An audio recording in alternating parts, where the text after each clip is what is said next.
그는 영혼에 가득 찬 생각이 때로는 가장 어설픈 비유로서 표현되기도 한다는 것을 모르는 것처럼 굴었다.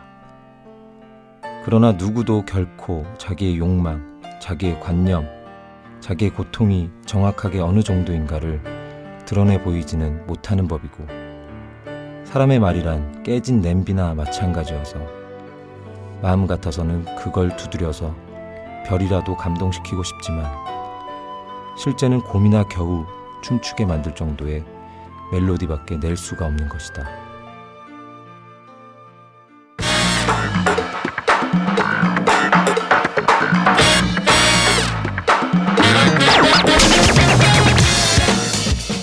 한국문화예술위원회가 주목하는 차세대 신진 작가들의 삶과 문학 이야기.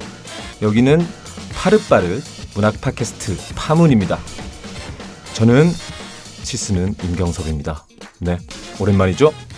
되게 오랜만에 찾아뵙게 된 것 같은데요. 그 사이에 날씨가 많이 추워졌습니다. 그죠? 네. 우리 옆에 계신 주아림 시인 복장도 많이 두꺼워지고. 네. 아무튼 저는 추워져가지고 요즘 네네. 집에 짱 박혀서 여행 계획을 짜고 있어요. 아, 네. 멀리 유럽 순방. 아니, 순방은 어떻게 하는 거지? 대통령이 가는 거지. 순방이라고 하죠. 실제로 갈 계획은 아니고요. 어차피 가지 못할 거 여기저기 한번 뒤적거리면서 여행을 계획하고 있습니다. 네, 로맨틱하네요. 로맨틱 불쌍한 네. 거 아닌가요? 언니랑 같이 계획 중이신 건가요? 혼자는? 같이 준비하진 않죠. 혼자. 그러다가 이제 불현듯 가는 겁니다. 오빠 유부남이신 걸 잊으시면 안 될 것 같아요. 아니 뭐 같이 계획할 필요 없어요. 제가 가자 그러면 좋다고 따라올 테니까. 네. 좋아요. 저는 네. 어떻게? 시스는 주아림입니다. 미안해요. 인사를 안 시켰구나. 네. 네. 인사 좀 해주세요. 주아림 시인. 시스는 주아림입니다. 네. 여기 언니가 자전거 타기를 즐기는 주아림이라고 써줬는데. 자전거 저번에 우리가 얘기했는데 혹시 시작했어요? 네, 언제나 자전거 타는 걸 좋아해서 이제 막 좀 초보용으로 자전거를 타고 있는데 사실은 그 전에 많이 뛰어다니고 등산을 너무 심하게 해서 연골 연화증에 걸려서 어제 자가열 주사라고 굉장히 아픈 주사를 맞고 와서 그래요? 무릎이 지금 비읍시읍 병신이에요. 아니, 건강해지려고 운동을 하는데 뭐 이렇게 무리를 하고 그래요. 적당히 해야지. 저도 몰랐어요. 근데 하다 보니까 이제 연골끼리 부딪혀서 상처가 났대요. 그래가지고 그 연골에 상처 나는 그건 뭔지 아는데? 그런 거예요. 아프지 않아요? 되게 아프죠. 되게 아픈데 그거. 근데 그 MRI 찍어도 안 나오고 초음파로도 안 나온대요. 그래요? 그래가지고 그냥 그러면 주사 맞고. 뭐 점성술로 알아내는 겁니까? 아니 깁스하고 시원해요. 깁스하고. 그렇구나. 네. 좋습니다. 또 우리가 또 오랜만에 만나가지고 잡담이 길어졌는데 좋습니다. 자, 그래서 오늘 시작과 동시에 제가 읽어드린 나를 사로잡은 문장은 귀스타프 플로베르의 소설이죠. 마담 보바리. 마담 보바리는 참 유명하죠. 사실은. 사실 되게 좋아하는 소설이에요. 그래요? 굉장히 좋아해요. 제가 그래서 시집 시인을 마지막에도 그 스타프 플로베르 문장을 빌려와서 쓴 게 있거든요. 아하, 되게 좋아하는 작가예요. 오늘 좀 그러면 초대 손님과 좀 할 얘기가 많겠는데 뭔가 문화가 맞는데 아무튼 우리 마담 보바리의 한 대목을 읽어드렸습니다. 그래서 오늘 이 문장을 골라주신 분이 계시겠죠? 네. 오늘의 초대 손님, 오늘의 주인공 신두호 시인입니다. 안녕하세요.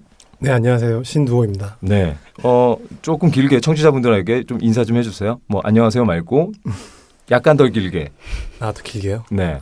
일단 초대해 주셔서 감사하고요. 네, 좋은 시간 됐으면 좋겠네요. 네, 좋습니다. 더 많은 대화는 우리가 하면서 할 거니까. 네. 그렇죠. 신두호 시인 일단 목소리가 참 감미롭네요. 좋네요. 저 멀리 광주에서 오셨어요, 그렇죠? 네, 어제 왔어요. 어제 오셨다고. 예.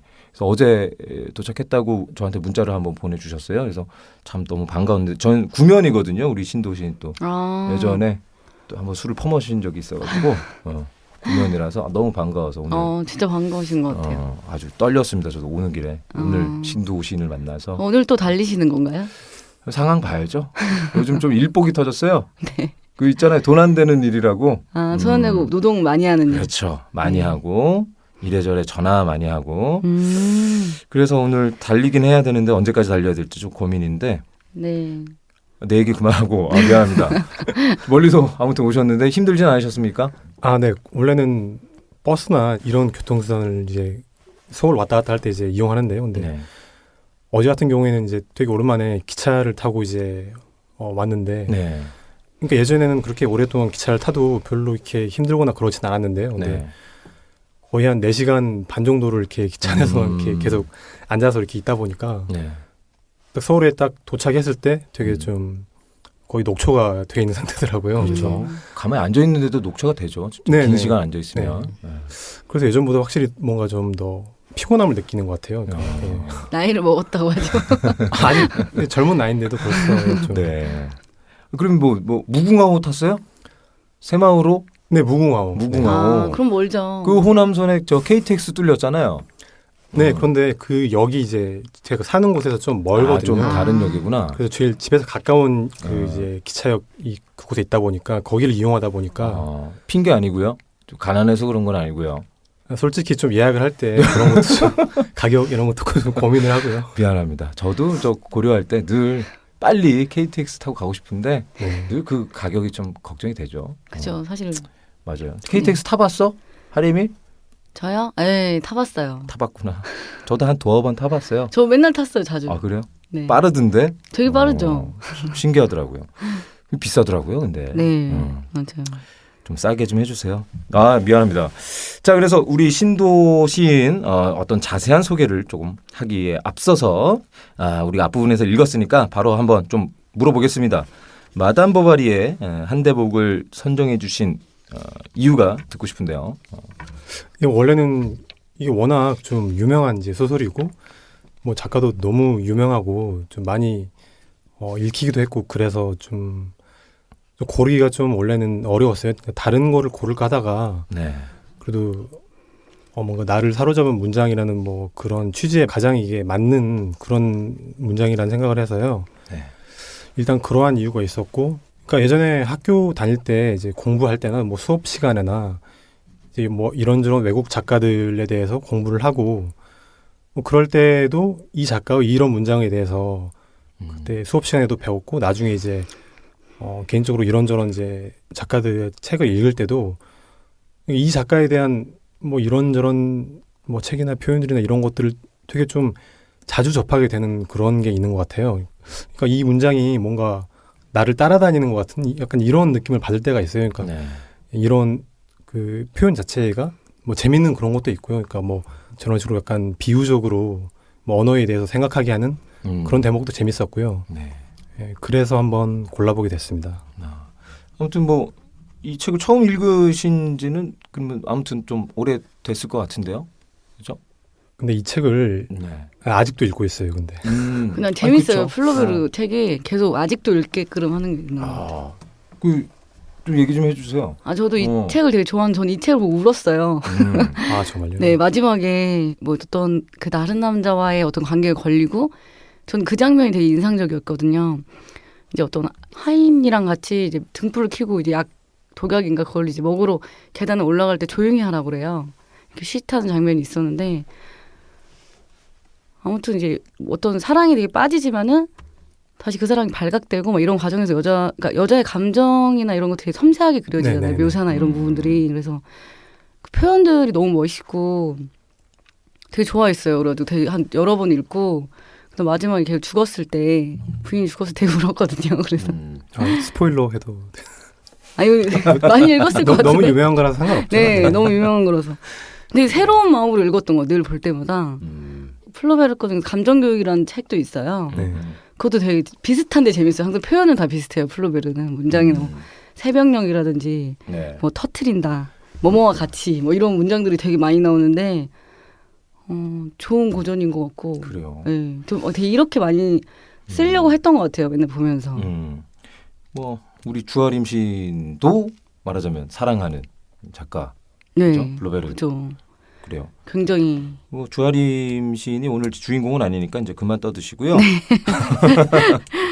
자, 그러면 이제 신도 시인에 대해서 조금 더 자세하게 좀 알아보는 시간을 가져보겠습니다. 좀 소개를 해드릴 텐데요. 뭐 이 어떤 양력이 뭐 그 사람을 다 말해줄 수는 당연히 없겠지만 아무튼 준비된 양력을 한번 보면 신도호 씨는 1984년생이고요. 2013년에 고양이 관념론이라는 작품으로 문예중앙 신인상을 받으면서 작품 활동을 시작했습니다. 맞죠? 네, 맞나요? 맞습니다. 네. 네. 안 틀렸어. 역시. 그래서 오늘도 저기 다른 때와 마찬가지로 우리 신도신 옆에는 신도신의 그 지인이 함께 한 분 해주시고 계신데, 자 지인에 대해서는 우리 주아림 시인이 소개를 좀 해주실까요? 신두신 옆에 앉아 계신 분은 오성용 소설가입니다. 네. 나이는 신두신과 같은 32살이고요. 2007년에 대산대학문학상을 수상하면서 작품 활동을 시작하셨다고 하네요. 네. 안녕하세요. 네, 안녕하세요. 안녕하세요. 너무 오래 기다리셨다. 네. 저희끼리 떠드는데 미안합니다. 여기 옆에 그냥 가만히 계셔가지고 잘 뻔했어요. 미안해요. 빨리빨리 소개를 좀 할 걸 그랬어요. 뭐 2007년이면 등단한 지 진짜 오래되셨어요. 네, 오래되셨어요. 저보다도 빨리 하셨어요. 여기서 제일 등단은 빨랐던 완전 선배. 몇 살 때 등단하신 거예요? 내가 25이었던 것 같아요. 남자치고는 되게. 그래요. 25.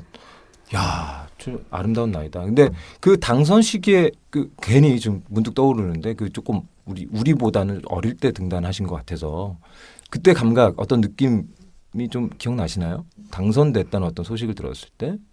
그때 그 순간은 잘 아직 기억나고 잠깐 잊었다가 최근에 다시 그 감각들을 다시 회복하고 있는 그런 것 같아요. 그러니까 지금 말하자면 거의 30대 이제 초중반에 쓰셨는데 그죠? 두 분 다. 네, 아재의 길에 들어섰죠. 네.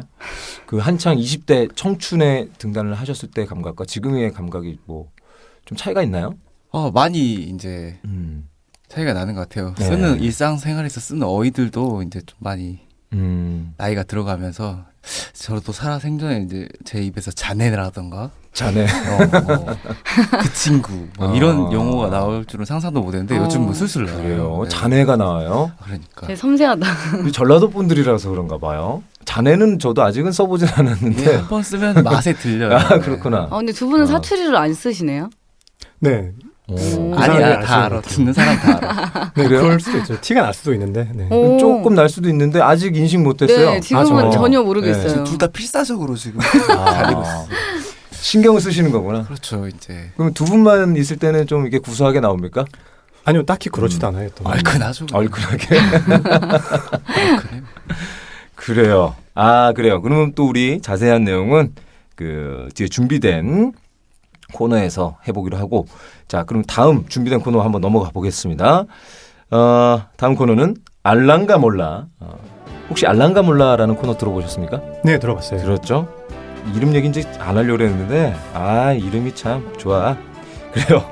자, 그래서 알랑가 몰라 작가가 직접 쓴 자기 연보를 함께 이야기해보는 시간이죠. 그래서 우리 신도호 시인 준비해 주셨죠? 네. 한번 직접 쓴 자기 연보를 일단 들어보겠습니다. 1984년 광주광역시에서 태어난 신두호는 군복무 기간을 제외하고는 늘 같은 도시에서 살았다. 중학교 입학 후 첫 담임 선생님이 소설가여서 글 쓰는 사람에 대한 막연한 호기심을 갖게 되었다. 그러나 문학에는 별다른 관심이 없었으며 음악, 미술, 바둑 등등을 배우는데 더 많은 시간을 보냈다. 집에도 문학 관련 서적들이 많은 것은 아니었지만 공포체험이나 괴담을 모아놓은 책들에는 손도 대지를 못했다. 고등학교 입학 후 학교 내의 장서실을 드나들면서 잡다한 책을 읽었지만 오히려 난독증 비슷한 강박증이 생겨서 그 이후로도 책을 읽는데 어려움이 있었다. 백일장에 처음 써낸 시들이 시인이신 국어 선생님 눈에 들어 운 좋게 상을 받고 시를 쓰기 시작했다. 이를 인연으로 광주의 한 대학 문해창작학과에 입학하여 대학생을 대상으로 하는 여러 문학상들 및 신춘문예에 시를 투고하였으나 매번 본심에도 오르지 못했다.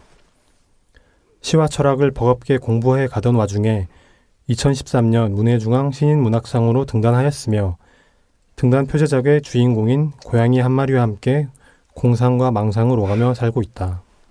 네, 좋습니다. 일단 그 선생님들이 참 좋네요. 일단 담임 선생님 소설가고 뭐 국어 선생님 시인이고. 네, 운 좋게. 누구 좀 유명하신 분이었나요? 아니요, 이렇게 활발하게 이렇게 작품 활동하시지는 않으셨고요. 네. 중학교 때 이제 중학교 1학년 때 이제 중학교 막 입학해서 그때 첫 그 담임 선생님이 그 소설가셨어요. 네, 그리고 이제 고등학교 나중에 입학해서 그때도 이제 국어 담당하는 그 선생님이 그 이제 시인이셔가지고요. 네.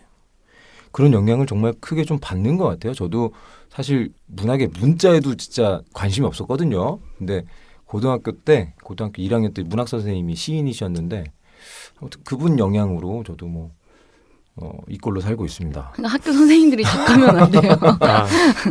큰 문제인 것 같아요. 그러니까 학교 선생님이 빌 게이츠나 그러니까 스티브 잡스나 이런 사람이 얼마나 좋아. 그러니까 자연스럽게 이제 자연스럽게 그 길로 스티브 가는 잡스처럼 건데. 되고. 그러니까 자, 뭐 여기에 대해서 하림 씨 좀 질문 좀 해주세요. 아까 그 난독증이라고 하셨는데 그 되게 많으셨어요. 그 오신 분들 중에서 난독증이 전염병 같아 이거. 다 너도 나도 난독증이야. 저도 이렇게 앞에 에피소드를 들으면서 너무 이거 클리셰인데 저. 어제 예습 좀 했거든요. 그렇구나. 다 책을 못 읽는다 해가지고 책을 못 읽으면 어떻게 작가가 되나. 그러니까 이 겸손의 의미의 난독증 아닐까 싶어요. 분명히 이 작가가 되는 사람들이 독서 어릴 때 특히나 좀 독서에 대한 어떤 취미가 다른 사람과 좀 달랐을 것 같은데. 근데 이제 뭐 작가들 같은 경우는 오독하면서 자기 어떤 것들이 생겨나는 것 같아요. 그렇죠. 잘못 읽어가면서. 오독을 해야죠. 네. 그래서 그게 또 난독이라고 자기는 스스로 생각하게 되고. 그렇죠. 네. 그런 측면이 있는 것 같아요. 난독한다는 분들은 대체로 시인이 되었어 보니까. 거의 대부분. 그러니까 세상을 잘못 받아들인 사람들이 정독하면 소설가가 되고 통독. 통독하면. 자, 그래요. 태어나서 지금까지 쭉 광주에 살고 계신데 그 광주라는 도시가 참 그래도 큰 도시죠. 광역시인데 그죠? 네. 그래도 어떤 한 공간, 한 도시 안에서 계속 지금 한 30년 가까이 살고 있다는 게 좀 답답하거나 뭐 좀 지루하다 이런 느낌을 좀 받지는 않으세요 혹시? 근데 물론 이제 그렇죠. 아무래도 제가 이렇게 여기에 썼듯이 이제 군복무 기간을 제외하고는 이제 계속 그 같은 이제 도시에서만 살고 또 딱히 이렇게 여행을 즐기고 이런 성격도 아니라서요. 네.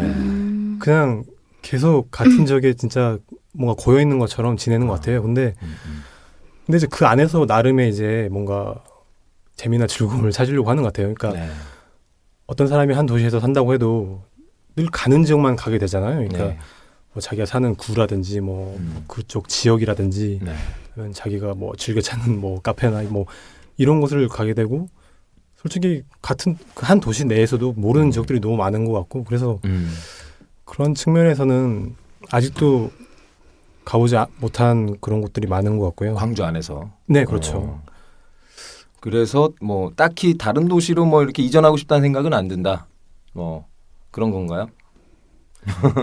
물론 이제 근데 그러니까 지금은 제가 부모님이랑 같이 살고 있거든요. 그러니까 이제 독립의 차원이죠. 그러니까 나이가 있기도 하고 이제 아무래도 독립적인 그러니까 독립을 해야 말 그대로 독립적인 생활을 뭔가 할 수 있는 것 같더라고요. 그래서 그게 정말 중요하다고 생각을 하고 이렇게 조만간 이제 그렇게 해야 될 것 같아요. 그러니까 독립을 해서 이제 자기 이제 생활을 좀 이렇게 빨리 나와. 그래. 빨리 좀 나가는 게 좋아요. 왜냐하면 서울 신도시인이 그 뭐라 그래야 되지? 어디 그 딱 짱 박혀가지고 움직이기 싫어하는 사람 같아. 그 뭐냐면 저번에 내가 무슨 일이 있어서 나주에 갔어요. 네. 광주 붙어 있어요. 나주가 가깝잖아요. 그래서 예. 거기서 이렇게 뭐 이렇게 일이 끝나고 술자리를 갔다가 신도시인이 이제 광주 사니까 보고 싶어서 전화를 한번 했어요. 네. 혹시 괜찮으면 술 한잔 할래? 전화를 했는데 자고 있더라고. 그래서 오늘은 좀 힘들 것 같다고. 아니 나준데 나준데 난 올 줄 알았어. 근데 안 오더라고. 한 1시간 거리인가요? 1시간이 뭐야. 40분? 금방 가요. 금방. 차 있으면 30분. 근데 잠 깨고 이제 바로 갔으면 갈 수 있었는데. 근데 왔으면 우리 재밌게 밤새 또 다른 시인들도 막 있었거든. 아무튼 그리고 오성룡 소설가는 그러면 아까 우리가 방송 전에 인사 나눌 때 지금 서울에 계시다고 네, 들었는데 지금 신림에 있습니다. 언제 그러면 광주를 떠나신 겁니까? 광주를 떠난 건 꽤 전이에요. 그러니까 예. 제가 27살 때 결혼을 했었다가 네. 그때 서울 동대문구 쪽에서 동대문구. 네. 저 동대문구에서 되게 오래 살았는데. 이문동 쪽에서 제가 우리 거기서 동네에 살았네. 한 2년 정도 살다가 이제 또 다시 순천으로 갔다가 순천으로. 거기서 이혼을 하고 또 몰랐네. 이건 사전 정보에 없었네. 미안해요. 이혼을 하고 이제 네. 다시 이렇게 네네. 서울로 이렇게 오게 된 케이스인데 네네. 그죠 27살 때 멈춰있던 이제 그래요. 다시 문화적 그런 생활 같은 게 살아나면서 다시 글도 좀 쓰고 그렇구나. 행복해지고 있습니다. 네. 이게 대화를 우리가 간단하게 해봐서 사람이 우리 오승용 작가가 좀 활달하고 밝은 사람 같아요. 네. 그죠? 그래서 이혼이란 걸 내가 아직 경험을 안 해봐가지고 굳이 맞아볼 필요는 없어요.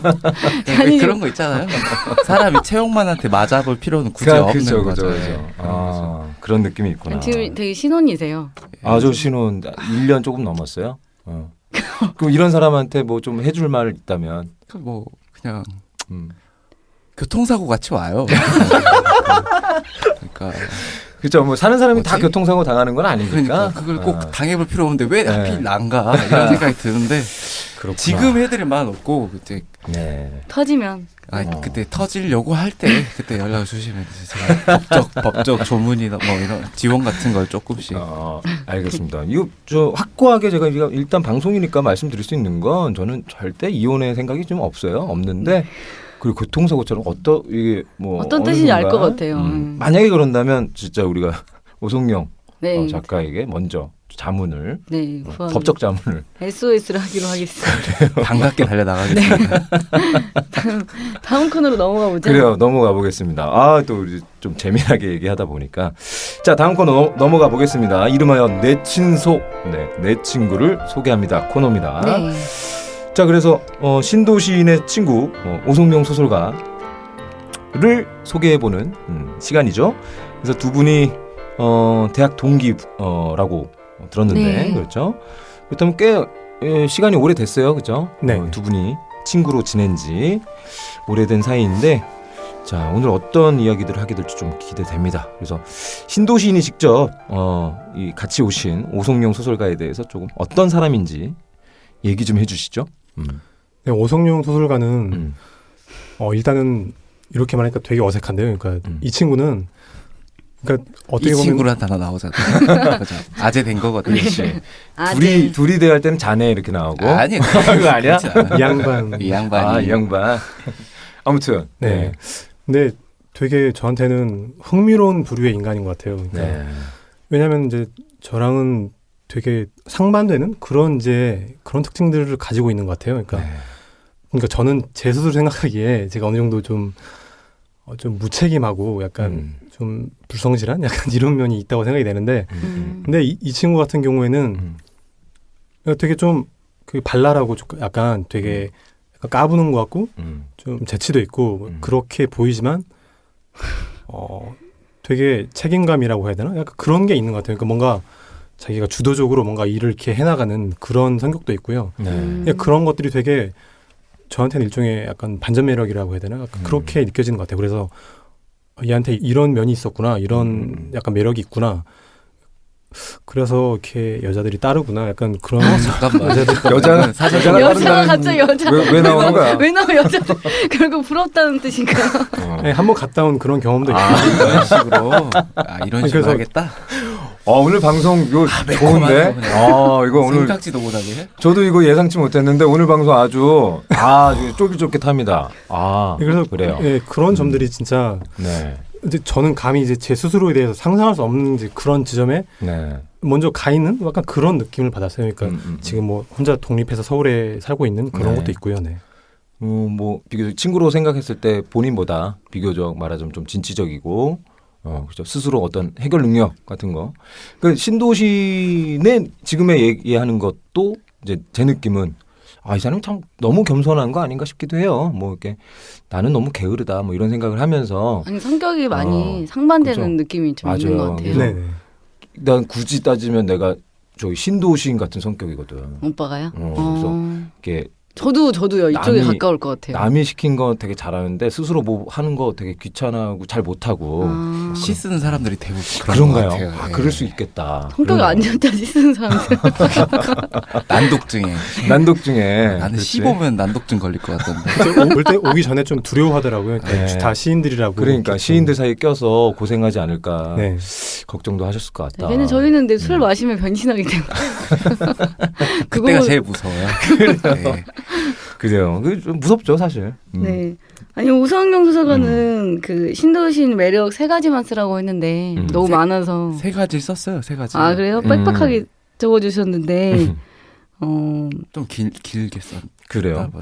매력에 대해서 좀 우리 저기 두호 씨는 너무 짧게 준비했네, 그죠? 그죠. 좀 소개 좀 해달라니까. 급조한 것 같은 느낌. 급조되고 저는 약간 디스가 거의 중심이었고, 그러니까. 약간 뭘 말하려고 했던 거지? 저보다 나은 인간이다, 약간. 나은 인간이다. 그래서 여자가 많다. 아까 여자가 뭐 잘 따른다며. 폭로할 거야 나도. 되게 부러운. 이따가 폭로 좀 부탁해요. 네, 이따가 있네요. 그래요. 우리 두호 씨 좋습니다. 이러다 우리 저 중간에서 이간질하면 안 되니까. 네, 다음 코너로 그래요. 넘어가죠. 우리 저 더 자세한 얘기는 뒷 코너에서 해봅시다. 네. 자, 그러면 또 다음 코너 넘어가 보겠습니다. 그래서 이번 코너는 시인의 등단 전 우여곡절에 대해 듣는 시간인데요. 제목을 좀 바꿔봤어요. 잘못 든 길이 지도를 만든다. 이거 시집 제목 그렇죠. 아닌가? 강현호 강현호 시인. 시인이죠. 시집 제목인데 제가 이제 하도 잔소리를 하니까 우리 저기 압력 시인한테 네. 제목을 한번 바꿔봤대요. 근데 네. 좋은 시집인데 저희가 좀 우울해지잖아. 다시 그렇죠? 회의를 해서 괜찮아요. 저는 마음에 그러니까 들어요. 갑자기 저기 우리가 사실 20, 30대를 추구하다가 방송이 네. 잘못 든 길이 지도를 만든다 하면 이게 한 40, 50대 쪽으로 좀 가는 느낌이 네. 약간 들잖아요. 네. 그래서 요거 다음 시간에 바뀔 가능성이 좀 있을 것 같아요. 그죠. 네. 그래요. 또 헛소리했네. 네. 그럼 이제 신도 시인의 등단 전에 네. 좀 어떤 사연에 대해서 좀 말씀해 주세요. 그래요.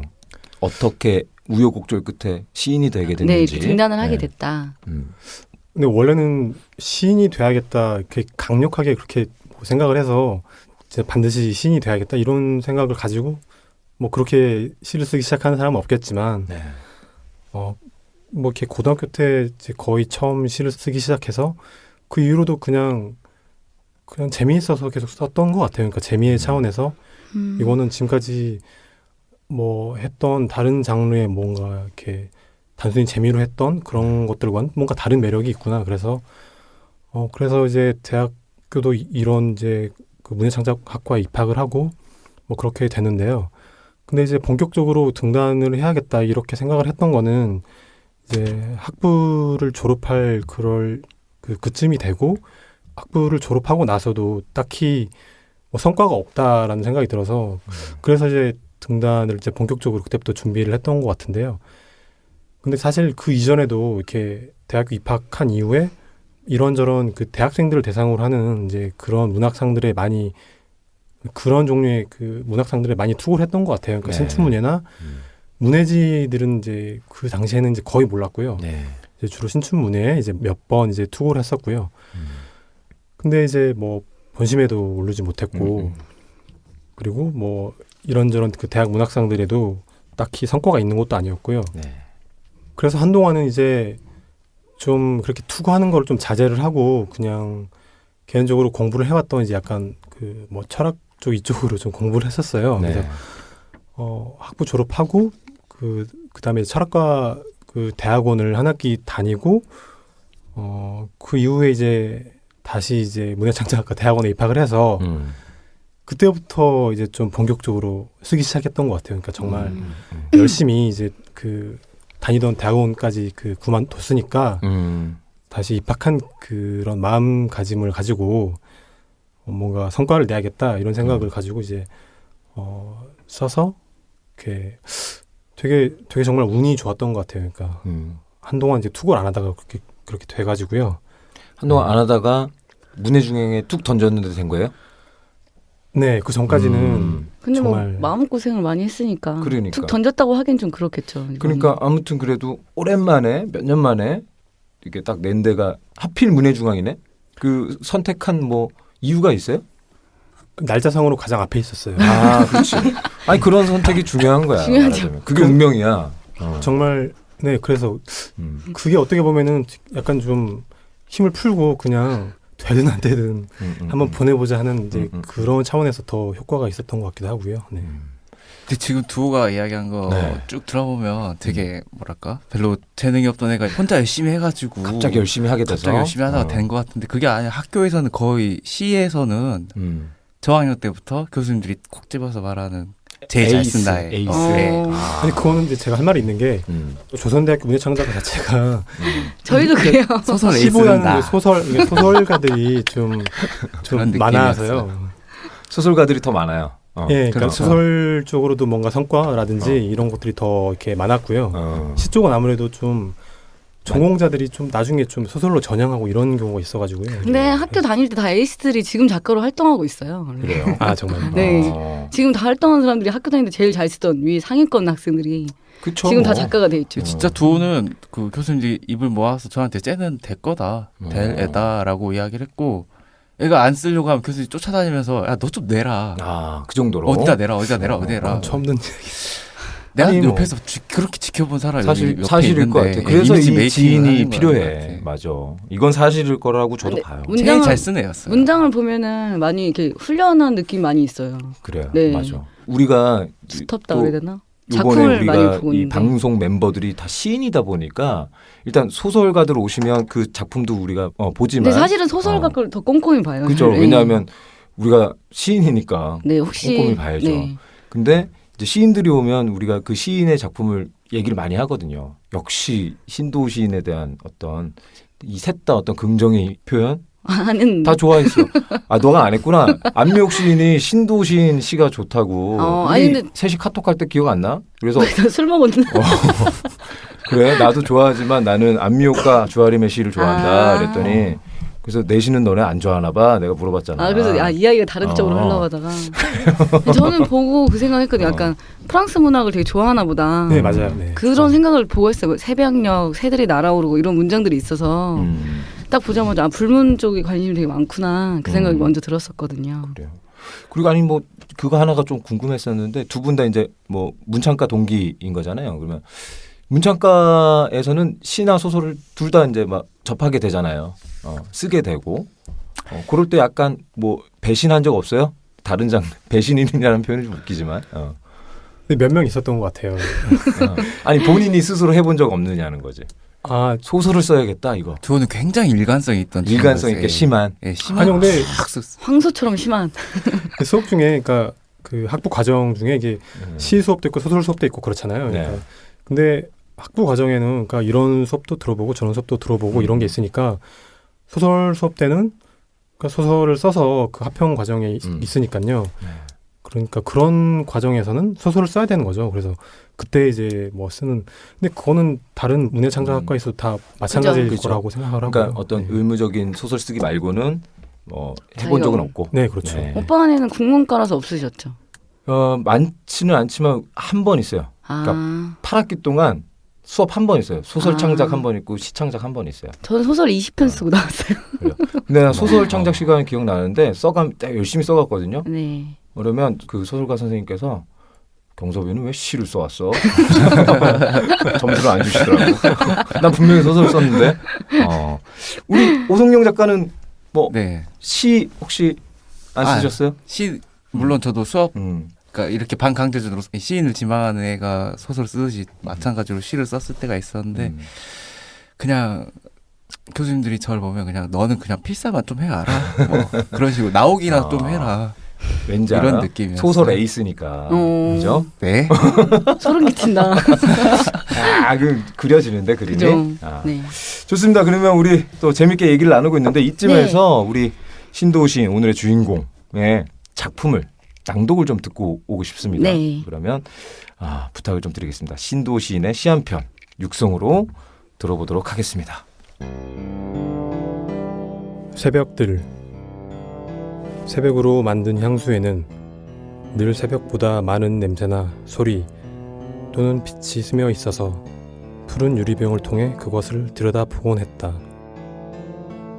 푸른 빛을 머금었거나 푸르게 만들어진 병이었는지 마개를 열면 어디에서나 맥박이 드물어지던 새벽이 퍼져나가는 것을 보았다. 밤의 지속과 아침의 각성 사이에 생활이 쌓였다.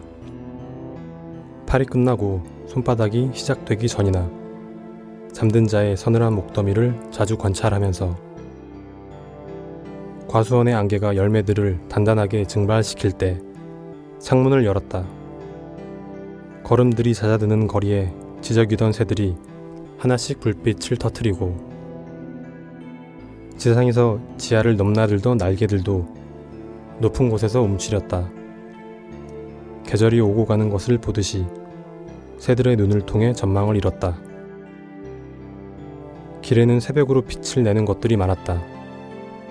검은 소매를 늘어뜨리듯 맥박을 스치며 우리는 만났다. 새벽의 취향대로 증발했다. 선천적으로 희미해지길 바라며. 네, 신도 시인의 새벽들이라는 시를 듣고 왔습니다. 자, 뭐 주아림 씨는 이 시의 어떤 느낌이 어때요? 저도 이런 비슷한 시를 썼던 것 같아요. 기억에 그런 문장들 단단하게 뭐 터트리고 이런 문장들을 저 쓴 적이 있었는데. 표절했다는 겁니까? 아니, 전 발표하지 않았기 때문에 제가 표절이 됩니다. 그렇지. 그런 문장들을 좋아해서 정적인데 그냥 이런 분위기를 되게 좋아하는 거. 취향이 갈린다고 하면은 저도 이런 느낌들을 되게 좋아해요. 네. 저도 그 전에 뭐 이 시 말고도 이제 신도 시인이 발표하는 시들을 좀 여러 봤었는데 데뷔작들, 네, 데뷔작도 보고 발표도 많이 하더라고요. 신도 시인 잘 나가던데. 아니, 데뷔작들부터 해서 발표하신 분 우리나라 사람이 아니에요. 또 이쪽도. 근데 전반적인 어떤 문체랄지 뭐 이런 것들이 약간 정적인 느낌이 있는데 네. 그게 이제 뭐 어떤 답답한 이런 느낌이 아니고 그렇죠? 어떤 정물화라고 해야 되나 그런 느낌. 네. 그림 그려지는 색깔을 확실히 좀 보여주면서 네. 지금 성격하고도 되게 좀 맞는 느낌이 들더라고. 성격이 좀 평소에 조용하신 편인가 봐요. 내성적인.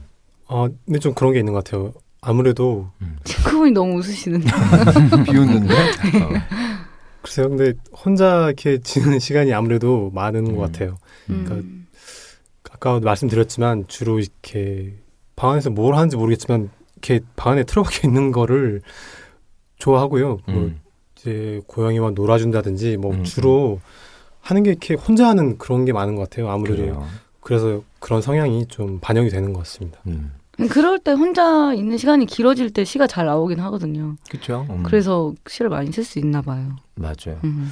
그 선정작이 몇 편이 되는데 특별히 요 시를 골라서 낭독해 주신 이유가 있을까요? 그 나머지 세 편 같은 경우에는 그 전통적인 뭔가 이렇게 영구분 이렇게 딱 그 보다도 전통적인 느낌이라고 해야 되나 그런 느낌이 있는 것 같아요. 그러니까 그 되게 길게 좀 느려 쓰는 게 아니고요. 네.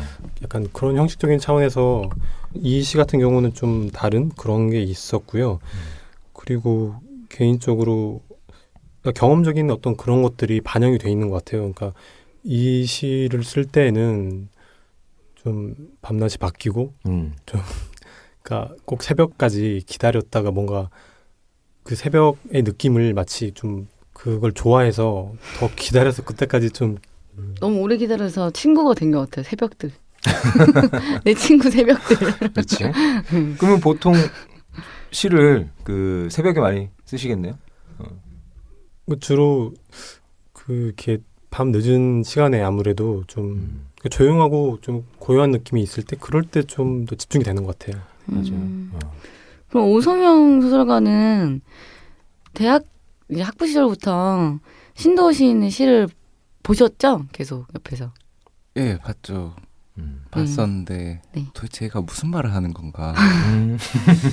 예, 약간 넘사벽에 약간 일상생활에서도 보고 있으면 무슨 생각을 하고 있는지 알 수가 없는 그런 표정과 분위기를. 네, 행색, 안색이 일단 안 좋아요. 안색이 일단 안 좋고 뭔가 말 걸기 약간 내가 말을 걸어도 쉽나 싶을 정도 안색이 안 좋은데 말을 걸면 또 되게 반갑게 이야기를 하는 그런 친구거든요. 시도 약간 그런 것 같아요.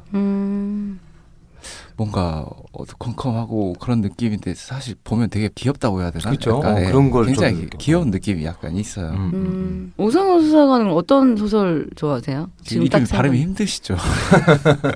아니 조아림 시인이 그 교종한 지 얼마 안 되는데 적응을 못했어 보니까 지 이빨에 이제 하고 있어요.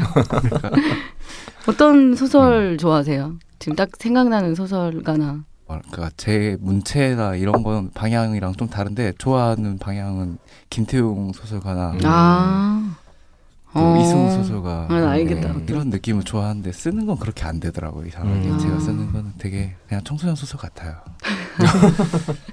청소년 소설 좋죠 왜? 그래요. 그렇다면 뭐 기왕 질문이 나왔으니까 우리 신도호 시인은 좋아하는 시인 뭐 있으실까요? 뭐 한국 시인, 프랑스 시인 말고. 프랑스에 그만 발레리 이런 사람 말고 보들레르 랭보 애들 하지 말고. 네. 네. 우리나라 시인들 중에 제 고등학교 때 이제 그때 이제 좀 감명 깊게 많이 봤었던 것 같아요. 물론 그 이후에도 이렇게 쭉 읽고 있지만 그때는 이제 오규원 시인이라든지 황동규 시인, 황동규 시인의 어떤 특정한 시집이 되게 오랫동안 그 뇌리에 남아 있다고 해야 되나? 그 외계인이라는 시집이었는데 외계인. 그 시집을 고등학교 때 읽었으니까 되게 시에 대해서 잘 모르고 되게 그때 나온 책이죠? 그게 외계인이 2000년인가 그때쯤 나온 거 아닌가? 네, 아마 그쯤이었던 것 같아요. 네. 다 이렇게 학교 장서실에 이렇게 좀 외진 곳에 이렇게 쭈루룩 이렇게 그 시리즈가 꽂혀 있었어요. 그래서 그 중에서 이런저런 이제 시집들을 많이 봤었는데요. 네, 그 시집이 특히 이제 기억에 남았고요. 이제 오규원 시인이라든지 뭐 너무 많이들 보시지만 기영도 시인이라든지 네, 뭐 그렇게 많이들 읽었던 것 같아요. 네. 뭐 기영도 시인이야 뭐 시집 한 권이니까 오규원 시인 뭐 특별히 기억나는 시집이 있어요? 제가 가장 좋아하는 이제 시집 중에 하나가 길, 골목, 호텔 그리고 강물소리. 네, 그 시집을 되게 좋아해요. 네. 좋아. 뭐야? 나랑 맞는다. 그러니까 오빠 오규원 좋아하잖아요.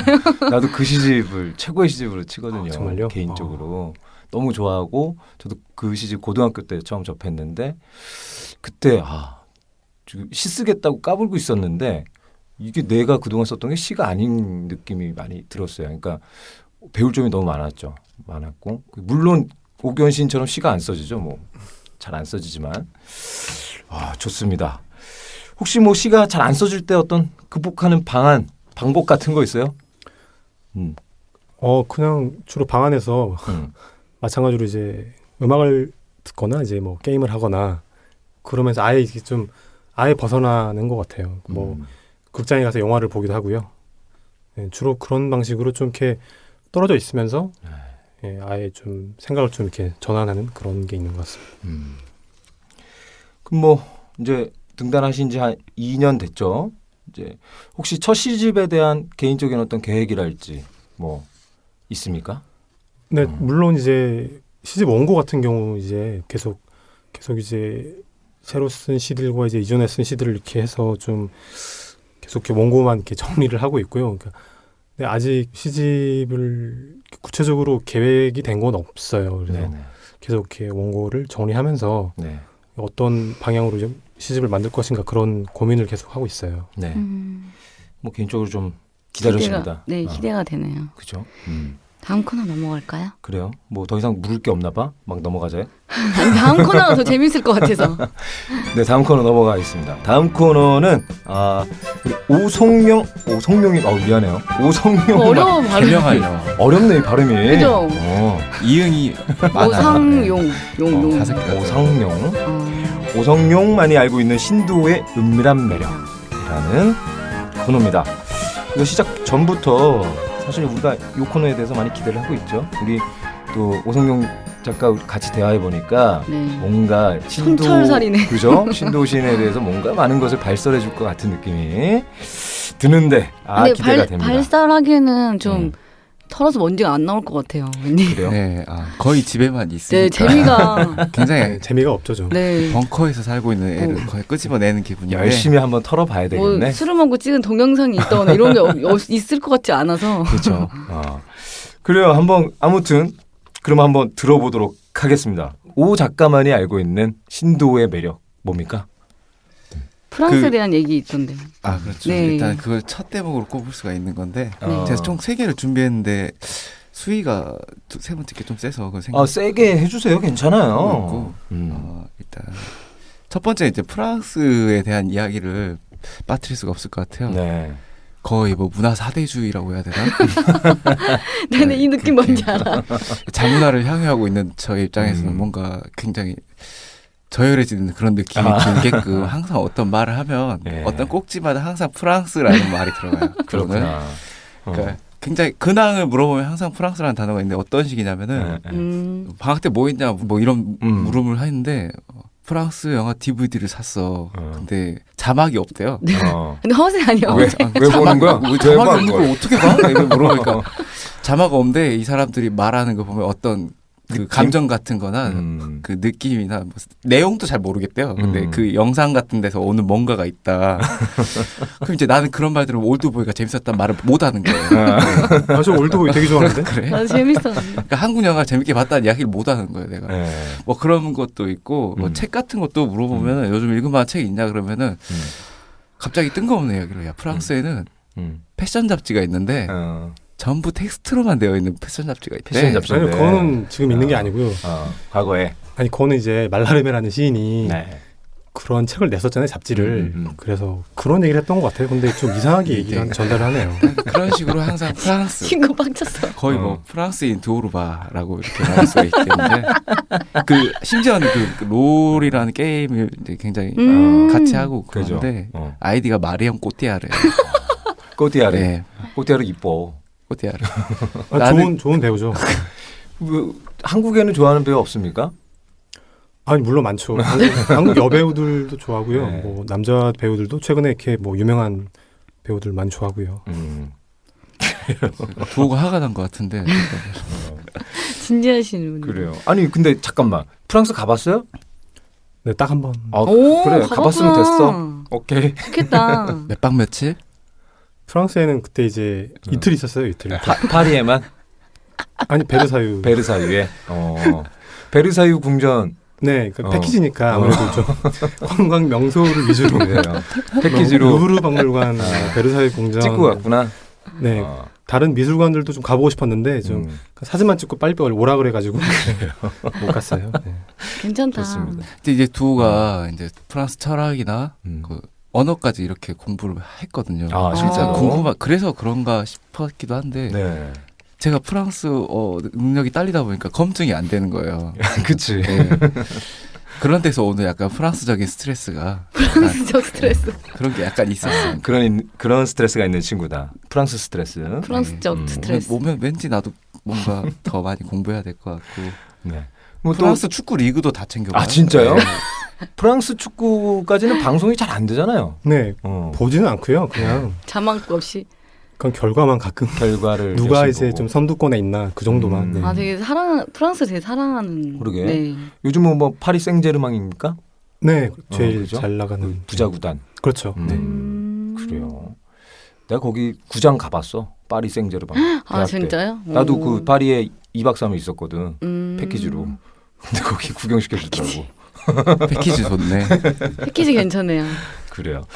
또 다른 매력 좀 말씀해 주세요. 네, 또 다른 매력은 그 도의 개그 욕심. 개그 욕심? 예. 그렇게 안 생겼는데? 그렇게 안 보이는데, 그러니까 정확하게 말하자면 그렇게 안 생겼는데 네. 기회를 포착하려고 기회를 엿보고 있다가 뭐 하나 던져주면은 냉큼 물어 제끼려고 하는 그런 재기와 발랄함이 그게 매력이거든요.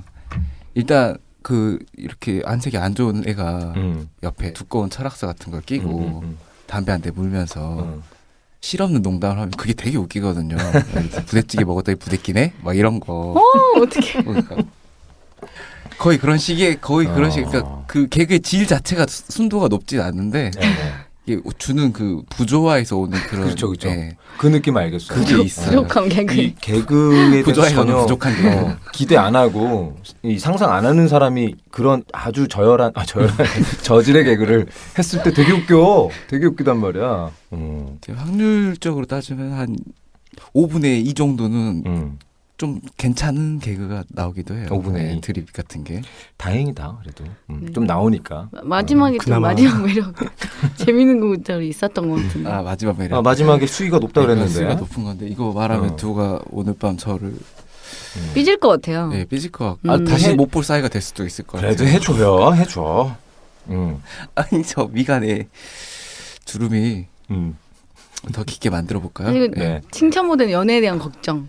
그렇죠. 네. 이번엔 매력이 아니라 이제 좀 걱정이에요. 걱정. 그 두오 씨 같은 것도 자세히 이제 검토해 보시면 알겠지만 여성이 빠져 있습니다. 네, 맞아요. 네. 제가 그 얘기를 하려 했어요. 여자가 빠져 있더라고요. 빠져 있어. 맞아. 그러니까 여자에 대한 갈망이 빠져 있어요.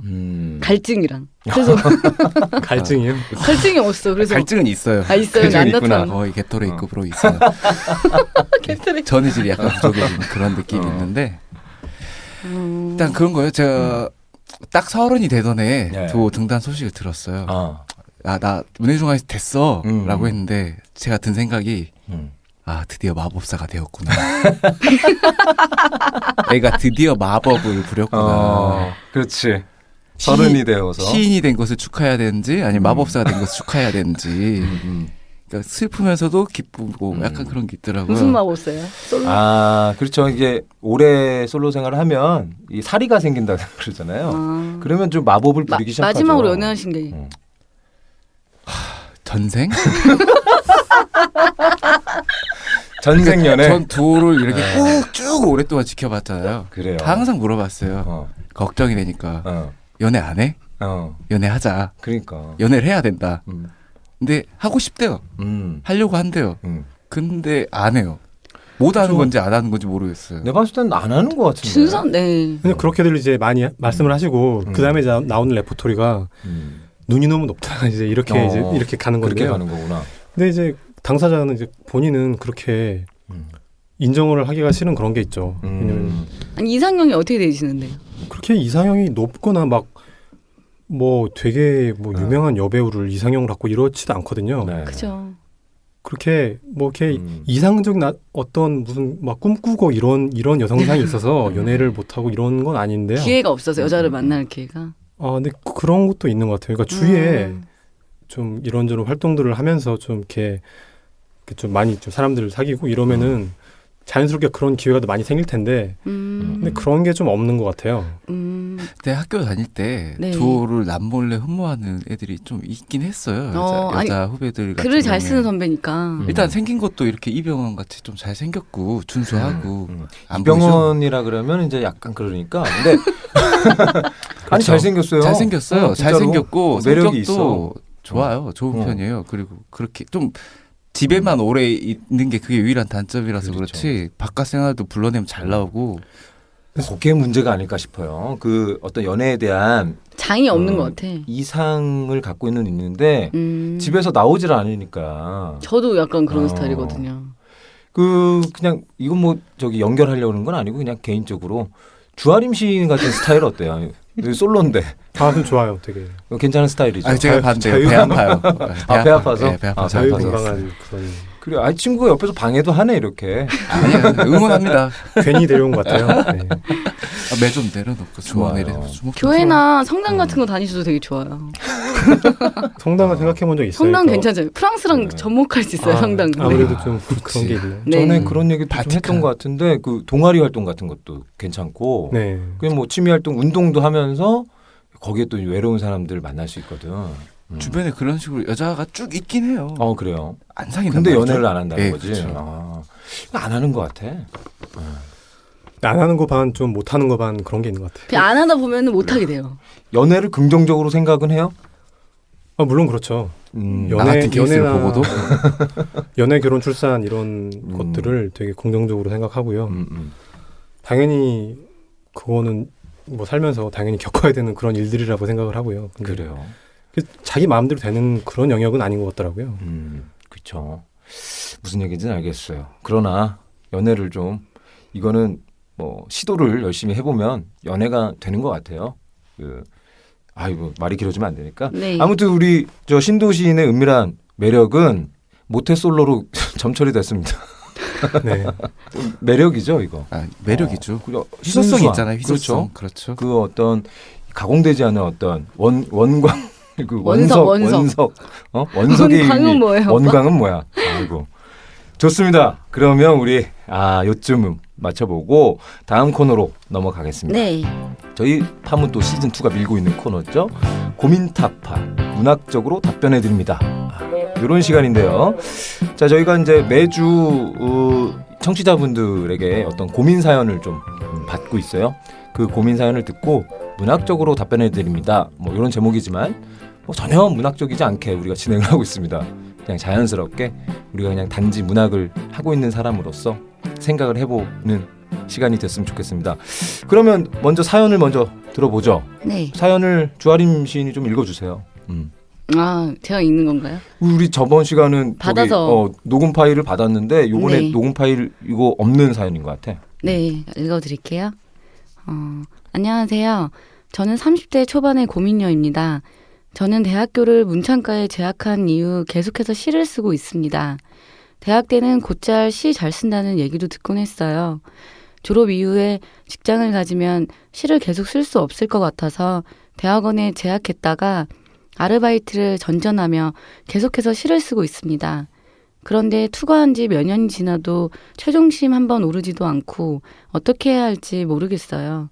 집에서는 취직하라고 자꾸 부담을 주고 직장을 다니면서는 도저히 시를 쓸 자신이 없고 재능이 없는 건지 등단을 계속 안 되고 저는 어떻게 하면 좋을까요? 네, 요런 사연입니다. 30대 초반의 고민녀, 문창과 재학 이후에 시를 계속 쓰고 있는데 뭐 말하자면 등단이 잘 안 되고 있는 어떤 걱정. 그죠. 몇 년째 이게 운때가 있어가지고 그때 그쵸. 안 되면은 되게 시간이 오래 걸리는 것 같아요. 그렇죠. 우리 주변 사람들 보면 좀 그래요. 그죠. 신도신 어떻게 주변에 이런 친구가 있으면 어떻게 조언해 주실 것 같아요? 저도 그 횟수를 세봤어요. 그러니까 거의 10년 넘어서 시 쓴 지 10년 넘어서 이렇게 등단을 한 뭐 그런 경우인 것 같더라고요. 네. 그래서 그러니까 계속 놓지 않고 이렇게 쓰는 게 가장 중요한 것 같아요. 그러니까 아예 이렇게 다른 일을 하면서도 그러니까 완전히 놓아버리고 이렇게 어느 순간 다시 그거를 하려고 하면은 그거는 더 힘든 방향이라는 생각이 들고요. 네. 꾸준히 하는 거밖에는 방법이 없는 것 같아요. 그러니까 최근에 뭐 나오는 문예지들이라든지 이런저런 시집들을 꾸준히 보면서 꾸준히 하면서 어느 순간 정말 자기가 이전에 했던 것과는 다르게 조금 더 이게 좀 이렇게 뭔가 밀고 나가면서 돌파해 나가려는 그 정도로 좀 갑자기 좀 열심히 하려는 그런 순간이 좀 곡선으로 따지면 좀 이렇게 좀 많이 위로 올라가는 듯한 그런 순간이나 그런 시기가 있으면은 저는 가능할 거라고 생각을 합니다. 네. 본인도 뭐 말하자면 조금 오래 걸린 케이스라고 네, 그렇죠. 볼 수 있겠죠. 30살에 등단을 하셨으니까. 네. 저는 28에 등단을 했었는데. 맞아. 생각해 저도 어릴 때 23인가. 그렇지. 네. 어릴 때 했지. 네. 근데 저는 되게 제가 늦었다고 절대 생각 안 하고 되게 빨리 등단했다고 생각했는데 그 뒤로 이제 워낙 20대 어린 초반 초반이 막 달리기 시작해서 이 친구들도 많이 등단을 하고 이래서 어느 순간 내가 늦었나 싶은 생각도 들었는데 아무튼 저도 신도 시인이랑 비슷한 생각인데 정말 많이 읽고 정말 많이 보고 정말 거의 예술 작품을 많이 접하고 열심히 해보다가 좀 포기하라고 하고 싶긴 해요, 사실은. 이 길이 아니라고 생각을 하면 자기가 좀 접고 몇 년이 더 흐르는데 급한 거라고 생각을 하면은 사람이 그냥 쫓기기만 하거든요. 그렇죠. 쫓기는 게 아니라 좀 현실적인 선에서 집에서도 이렇게 계속 뭔가 나무라는 분위기고 이러면 일단 직장을 구해서 다시 뭔가 전환의 기회를 가지면서 글을 쓰는 것도 나쁘지 않지 않을까라는 생각이 드네요. 맞습니다. 네. 일단 놓지 않는다는 것에서는 저는 굉장히 동의를 하는데 그 일종의 이 등단이라는 제도잖아요. 제도가 어떤 자격증 같은 것을 우리가 따는 건데 어떤 경향 따라서 뭐 시를 쓴다는 건 굉장히 어폐가 있지만 그 자기가 써오던 시를 뭐 10년이건 그것만 붙잡고 있는 건 조금 좀 무의미한 일인 것 같고 객관적으로 볼 수 있는 사람이 최근에 필요하고 어떤 최근에 작품들이나 이런 것들을 계속 많이 접하면서 좀 몸에 흡수시킬 필요가 있는 것 같기도 하고. 예. 오성룡 작가는 어떻게 생각하세요? 되게 안타까운 케이스 같은데 대부분이 아마 문창과생들이 그런 고통을 겪고 있지 않을까. 근데 이 경우에는 그 같은 비슷한 케이스의 친구가 네. 그러니까 정말 자기랑 거의 비슷한 케이스의 사람이 주변에 있으면 어떤 포기를 하는 계기가 되든 아니면 그 등단을 뚫어내는 그런 힘을 얻든 할 수 있을 것 같아요. 혼자 하면은 의뢰 포기하더라고요. 아니면 재능이 있는데 꽃을 못 피우고 계속 지지부진하던가. 근데 그렇죠. 아예 깔끔하게 포기하거나 아니면은 그 끝을 보려면은 그와 비슷한 친구들을 많이 만나라. 예, 같이 있는 게 제일 좋을 것 같아요. 혼자서는 힘드니까. 그리고 글 참으면 병되니까. 그렇죠. 네, 맞아요.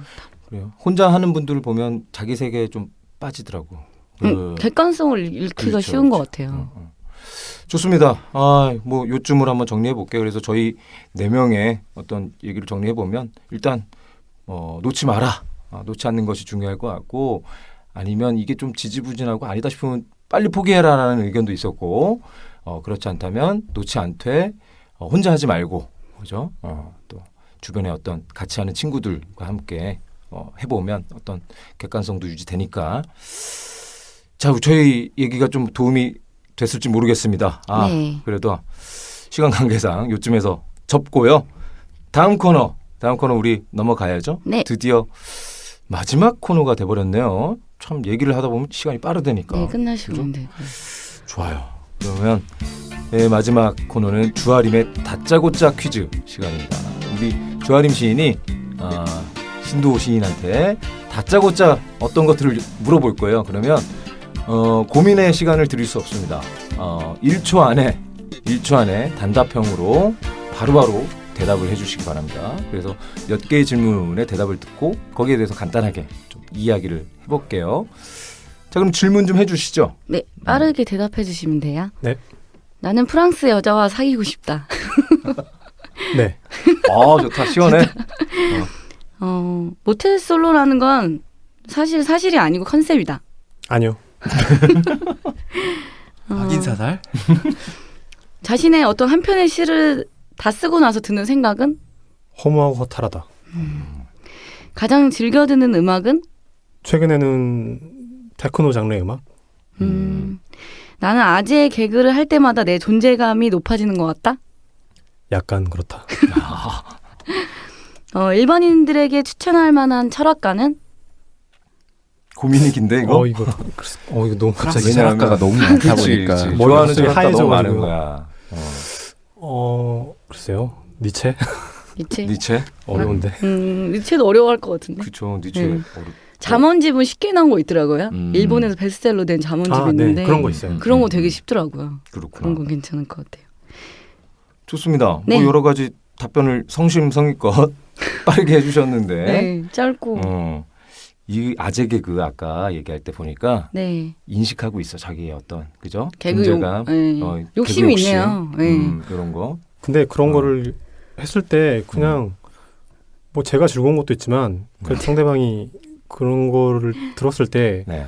즐거워하기도 하고 당황해하기도 하는데 예. 그런 거를 보는 게 그 묘한 재미나 쾌락을 주는 것 같아요. 좋아요. 네. 혹시 저 부르디에도 좋아해요?